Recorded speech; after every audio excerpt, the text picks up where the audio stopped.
In this video, I'm going to show you how you can remove someone on a channel in ClickUp. So if you want to remove a member of any channel, you can simply do this by just following these simple steps. If you find this video helpful, I'll kindly request that you support me by liking the video and also by subscribing to this channel. Alright, so the first thing you need to do is to go ahead and click on the channel you want to remove someone, and then once you have clicked on it, head over here to followers and you'll see all the members that are following your channel. So for my case, I have these two and I'd like to remove one of them.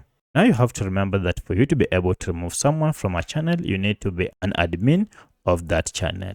So for instance, I want to remove this, and because I'm an admin, you can see we have an option to unfollow.